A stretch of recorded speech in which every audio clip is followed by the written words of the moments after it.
नमस्कार मित्रांनो, तुझेच मी गीत गात आहे या मालिकेच्या आजच्या भागात आज आपण बघणार आहोत. स्वरा जिकडे आजीला म्हणत असतो की वा आजी तू किती छान वाजवलंस, त्यावर आई म्हणत असतात की पिहूच्या आजोबांनी शिकवलं मला वाजवायला, ते माझ्यासाठी वाजवायचे. मंजुळा म्हणते की म्हणूनच सूर कसे एकदम पक्के लागलेत बघा. पुन्हा एकदा पेटी वाजवत असतात आणि मंजुळा तिथेच समोर त्यांच्या बसलेली असते आणि क्षमा जेव्हा हे बघते तेव्हा क्षमाला मात्र फार राग येतो. क्षमा मनाशीच म्हणत असते की ह्या मंजुळाने तर अगदी घरातल्या सर्वांना बांधून ठेवलंय. तर इकडं आईंचं पेटी वाजवून झालेलं असतं तेव्हा मंजुळा म्हणते की वा काकी, तुमच्या घरात सगळे एक सुद्धा संधी सोडत नाही बघा. इतक्यातच क्षमा येते आणि म्हणते की वा, आज मंजुळामुळे किती दिवसांनी तुम्ही पेटी वाजवायला घेतली. मंजुळा म्हणते की अहो आम्ही त्यांच्या मागच लागलो तेव्हा कुठेतरी त्या तयार झाल्या. क्षमा म्हणते की बरं आई, लवकरच आमच्या लग्नाचा वाढदिवस येतोय, त्यामुळे तुम्ही काहीही करून पेटीवर आमच्यासाठी एक गाणं वाजवायलाच हवं. मंजुळा म्हणते की हो काकी, हे तर झालंच पाहिजे. क्षमा वहिनी, एकदम बेस्ट आयडिया आहे बघा ही. मग आईंना म्हणते की बरं आई, मला लॉकरमधून दागिने हवे होते, म्हणजे ॲनिव्हर्सरीसाठी कुठले सिलेक्ट होतील ते बघते. आई म्हणतात की बरं ठीक आहे मंजुळा, तू बस बाई इथे आणि रियाज सुरू करा. तर मंजुळा पिहू आणि स्वराजला म्हणत असते की मगाशी जो मी आलाप तुम्हाला शिकवला होता तो तुम्ही आठवा आणि त्याचा रियाज करा, मी आलेच एवढं ठेवून. आणि मग ते ग्लास ठेवण्यासाठी मंजुळा किचनमध्ये आलेली असते. तर मोनिका जेव्हा मंजुळाला किचनमध्ये बघते तेव्हा मुद्दामच चैतालीला फोन करते. चैताली म्हणते की हो क्षमा वहिनी, मी आलेच तुमचा ज्यूस घेऊन. माफ करा मित्रांनो, पण जर तुम्ही चॅनलवर नवीन असाल किंवा अजूनही चॅनलला जर सबस्क्राईब केलं नसेल तर प्लीज सबस्क्राईब करा आणि बेल आयकॉनवरही क्लिक करा. स्टार प्रवाहावरील सर्व मालिका तुम्हाला आमच्या चॅनलवर बघायला मिळतील. धन्यवाद. मोनिका तिथे येते आणि म्हणते की थांब चैताली, इथे क्षमा वहिनीशिवाय दुसरं कोणी राहत नाही वाटतं. आधी माझ्या रूममध्ये जा आणि माझा ड्रेस इस्त्री कर, मला लगेच निघायचंय. चैताली म्हणते की हो ठीक आहे, हे देते आणि मग लगेच करते. मोनिका म्हणते की तुला सांगितलं ना आधी माझा ड्रेस इस्त्री कर, तुला कळत नाही का? म्हणते की चैताली आण इकडं, मी देते, तू जा तुझ्या कामाला. मोनिका म्हणते की फुकटचे पगार घेतात नुसते, एक काम सुद्धा धड करत नाही, युजलेस कुठले. मोनिका तिथून जात असते तेव्हा मंजुळा तिचा हात पकडते आणि म्हणते की कुठे निघालीस ढोलके? मोनिका म्हणते की हात सोड माझा मंजुळा, मला कामं आहेत. मंजुळा म्हणते की काय ग, दिवसभर रिकाम टेकड्यासारखं दुसऱ्यांवर ऑर्डर सोडत असतीस आणि कामं आहेत म्हणे, स्वतःच्या हाताने जेवते हेच मोठं काम झालं, तर तू त्यासाठी सुद्धा माणूस ठेवला असतास. मोनिका म्हणते की मग काय झालं, घर माझं आहे, पैसा माझा आहे, वाटेल तिथे राहीन आणि वाटेल तसं राहील ना. मंजुळा म्हणते की हो मग घर तुझं, पैसा तुझा, पण रिमोट तर तुझा माझ्या हातात आहे, ते एक सेकंद सुद्धा हे विसरायचं नाही, लई मोठी माती खाल्ली आहेस तू. मोनिका म्हणते की हे खूप होतंय हा मंजुळा, मला सारख्या सारख्या तुझ्या धमक्या नको आहेत. मंजुळा म्हणते की मग तुला धमक्या नकोय तर काय पाहिजे, असं म्हणून मंजुळा मोनिकावर हात उगारते. तेव्हा मोनिका घाबरतच म्हणते की स्टॉप इट. तेव्हा मंजुळा म्हणते की मराठीत बोलायचं. तेव्हा मोनिका म्हणते की थांब. मंजुळा म्हणते की हां असं काहीतरी. तेव्हा मोनिका म्हणते की तुला चांगलंच बघून घेईल मी. तिथून जात असते तेव्हा मंजुळा तिला म्हणते की तुझे सिक्रेट जिच्या जवळ आहे तिच्यासमोर मुजरा काय करत असतेस नेहमी, लक्षात राहत नाही का तुझ्या? थांब, आता तुला अशी शिक्षा देते ना, तू कधीच विसरणार नाही. मोनिका म्हणते की काय, तू मला शिक्षा देणार आहेस? काय शिक्षा करणार आहेस तू मला? मंजुळा म्हणते की आत्ताच्या आत्ता तू खोलीत जायचं आणि मल्हार साहेब आणि पिहू दोघांच्या कपड्यांची चांगली इस्त्री करून द्यायची आणि चैतालीला तू इकडं पाठवून दे, आणि जर तू हे पूर्ण काम केलं नाही तर तुझे सगळे सिक्रेट मी बाहेर काढेल. मोनिका म्हणते की माय फूट, मी नाही करणार असली कामं आणि मला सवय सुद्धा नाही अशी कामं करण्याची. मंजुळा म्हणते की मग आता सवय करून घ्यायची. मंजुळा म्हणते की थांब, तू अशी नाही सुधारायची. ती म्हणत असते की पोरांनो इकडे या, पिहू तू इकडे, तुझ्या आईचं सिक्रेट तुला सांगते. का लगेचच मंजुळाचं तोंड दाब, काय करतेयस तू हे मंजुळा? मंजुळा म्हणते की मग असं व्हायचं नसेल तर जा आणि कामाला लागा, आणि इस्त्री एकदम कडक दिसली पाहिजे. त्यामुळे आता मोनिकाचाही नाईलाज होत असतो आणि मोनिका इस्त्री करण्यासाठी तिथून निघून जाते. तर मंजुळा क्षमासाठी ज्यूस घेऊन जात असते, त्याचवेळी तिला भिक्याचा फोन येतो. त्यामुळे ती स्वराच्या हातात तो ज्यूसचा ग्लास देते आणि म्हणते की तुझ्या मावशी आईला देऊ नये. इकडे क्षमा मंजुळा येण्याचीच वाट बघत असते आणि तितक्यातच स्वरा तिथे जाते. मंजुळा विचारते की अगं स्वरा, तू कशी काय आलीस? त्यावर स्वरा सांगते की अगं मंजुळा गुरुजींनी हा ग्लास पाठवलाय. स्वरा जेव्हा ते सर्व दागिने बघते तेव्हा स्वरा म्हणते की वाव मावशी आई, हे सगळे दागिने तुझे आहेत, किती छान आहेत ग. क्षमा म्हणते की तुझेच आहेत, नंतर तुझ्याशिवाय माझं दुसरं आहे तरी कोण? स्वरा म्हणते की मावशी आई मी बघू हे?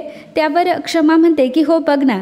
स्वरा दागिने बघत असते. क्षमा मनामध्ये विचार करत असते की ग्लास तर मंजुळाने स्वराच्या हातून पाठवला, आता मी तिला आतमध्ये कसं काय बोलू?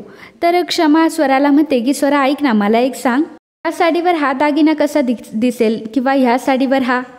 तेव्हा स्वरा म्हणते की अगं मावशी आई, मला तरी कुठे काय कळतंय, तुझ्याकडे एवढ्या साड्या आहेत आणि एवढे दागिने आहे, मलाच काही समजत नाहीये. तर क्षमा म्हणते की आपण एक काम करूया का, आपण मंजुळाला बोलूयात का, आपल्याला नक्की सांगेल. स्वरा म्हणते की हो चालेल, मी लगेच बोलावून आणते. थोड्या वेळातच स्वरा मंजुळाला घेऊन तिथे येते. मंजुळा तेवढे दागिने बघून क्षमाला विचारते की वहिनी साहेब हे काय आहे? क्षमा म्हणते की अगं मला कळतच नाहीये की कुठल्या साडीवर कोणते दागिने घालावेत. एक काम कर, थांब तू इथेच उभी राहा. क्षमा तिच्या अंगावर एक साडी टाकते आणि तिला दागिने घालत असते. म्हणते की अगं माझं मला काही कळत नव्हतं ना, त्यामुळे समोरच्याच्या अंगावर दागिना टाकल्यावर कळतं तरी की कुठला दागिना चांगला वाटेल. मंजुळा म्हणते की वहिनी पण खूपच भारी आहे हा हार.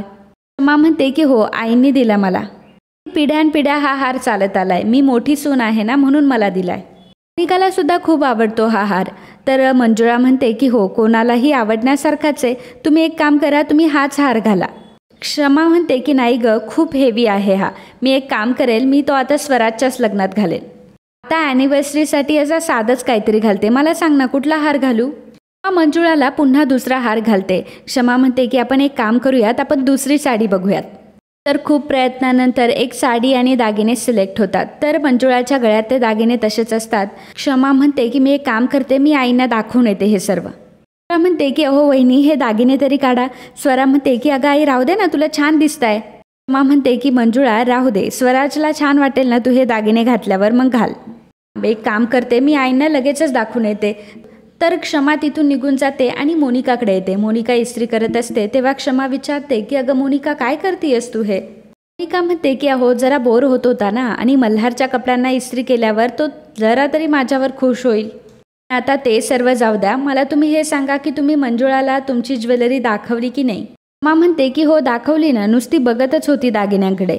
नंतर स्वराज बोलला की मंजुळाच्या अंगात त्याला ते दागिने बघायचे होते, मग त्यांना तसंच सोडलं आणि इकडे निघून आली. मोनिका म्हणते की आता त्या दोघांनाही तिथंच राहू द्या आणि थोड्या वेळाने तुम्हीच फोन करून सांगा की मंजुळा ती ज्वेलरी तू कपाटात ठेवून दे. मग आता पुढे काय करायचं ते मी बघते. इकडे स्वराने अगदी फोर्स करून मंजुळाला दागिने घालायला सांगितलेले असतात आणि मंजुळाने सर्व साज घातलेला असतो. स्वरा म्हणत असते की आई तू एकदम देवीसारखी दिसते, एकदम छान. मंजुळा स्वतःला आरशामध्ये न्याहाळत असते. मंजुळाच्या मनात ढोलकी वाजायला लागते. मंजुळा विचार करते की अरे देवा, आज तर मल्हार साहेब सुद्धा नाहीये, मग ही ढोलकी कशापायी वाजते? तितक्यातच मल्हार स्वराजला आवाज देत तिथे येतो. मल्हार जेव्हा मंजुळाकडे बघत असतो तेव्हा तो बघतच राहतो. मंजुळा देखील मल्हारकडे बघत राहते. मंजुळा मनामध्ये विचार करत असते की असे का बघताय मल्हार साहेब माझ्याकडे, त्यांच्या मनात पण ढोलकी वाजायला लागली की काय? मल्हार तिच्याकडे बघून मनामध्ये विचार करत असतो की वैदेही सुद्धा अशीच छान दिसली असती ह्या दागिन्यांमध्ये, अगदी खानदानी सौंदर्य. स्वराज मध्येच चुटक्या वाजवतो आणि म्हणतो की कुठे हरवलेत माझे दोन्ही गुरुजी, मनातून काहीतरी बोलत होते का? जी तुम्हाला काही बोलायचं आहे का? मल्हार म्हणतो की हो, मला तुला हेच सांगायचं होतं. त्यावर स्वराज म्हणतो की मला नाही, आणखी जर कोणाला काही सांगायचं असेल तर सांगून टाका. मल्हार म्हणतो की आणखी कोणाला काय सांगायचं असेल? स्वराज म्हणतो की मला असं वाटलं की तुम्हाला मंजुळा गुरुजींना काहीतरी सांगायचं आहे. मल्हार म्हणतो की हो, त्यांना हेच सांगायचं होतं की त्या खूप सुंदर दिसताय. स्वराज म्हणतो की हो ना, छान दिसताय ना, मी सुद्धा त्यांना तेच सांगत होतो. एक काम करूयात, आपण फोटो काढूयात. स्वराज म्हणतो की मी एक काम करतो, मी फोटो काढतो तुमच्या दोघांचा.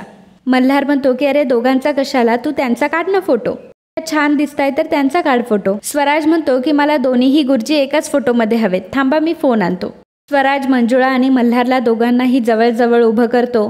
दोघंही एकमेकांकडे बघत असतात. तेव्हा स्वराज म्हणतो की माझ्याकडे बघा, एकमेकांकडे नाही. स्वराज पटपट दोघांचेही फोटो क्लिक करतो. मल्हार म्हणतो की बरं स्वराज, मी तुला ज्या कामासाठी आलो होतो तेच विसरलो. बऱ्याच फॅननी चॅनलला पत्र लिहिलेत, ईमेल्स पाठवलेत आणि चॅनलने ते मला पाठवले. त्या सगळ्यांची मी प्रिंटआउट काढून आणली आहे, ते तुला वाचून दाखवणार आहे. तर मी तुला वाचून दाखवतो. त्यावर स्वराज म्हणतो की हो ठीक आहे, चला गुरुजी. दोघंही तिथून निघून जातात. मल्हार निघून गेल्यावर मंजुळाच्या मनात मात्र तरीही ढोलकी वाजत असते. स्वतःला पुन्हा आरशात बघत असते. तितक्यातच तिला आईचं बोलणं आठवतं की मल्हार साहेबांनी तुझ्या कपाळाला कुंकू लावलं तेव्हापासूनच तू त्यांची बायको झालीस. तितक्यातच मंजुळाला क्षमाचा फोन येतो. क्षमा सांगते की मंजुळा ऐक ना, मी जरा कामात अडकली आहे, तू तेवढे दागिने जरा ठेवून देशील का प्लीज? मंजुळा म्हणते की अहो पण मी कसं काय तुमच्या कपाटाला हात लावू? म्हणते की अगं मी कपाट उघडंच ठेवलंय, तू फक्त असं तिथे समोर ठेवून दे, मी नंतर लावेल. मंजुळा म्हणते की ठीक आहे, मी ठेवते. मंजुळा क्षमाचे सर्व दागिने कपाटामध्ये ठेवून देते आणि तितक्यातच तिला भिक्याचा फोन येतो. मंजुळा म्हणते की अरे भिक्या, तुला एकदा सांगितलं ना मला तिच्याशी नाही बोलायचंय. त्या म्हणतो की अगं ऐकून तर घे, मावशी आई घर सोडून जातीये, त्यासाठी मी फोन केलाय. मंजुळा म्हणते की काय, फोन दे बरं तिला. मंजुळाला फोन देताच फोन कट होतो. मंजुळा तिथून निघून जात असते तेव्हा स्वराज तिथे येतो. स्वराज म्हणतो की अगं आई बघ, गुरुजींनी मला सगळं वाचून दाखवलं. लोकांनी अगं मला काय काय लिहून पाठवलंय, तू मला वाचून दाखवशील का एकदा. मंजुळा म्हणते की अरे बाळा, भिक्याचा फोन आला होता, मी पटकन मध्ये जाऊन येते लवकर. मंजुळा तिथून निघून जाते. क्षमा स्वराला विचारते की मावशी आईला नाही दाखवणार का की फॅन्सने काय लिहिलंय ते. स्वराज म्हणतो की हो ठीक आहे, बघ ना तू पण.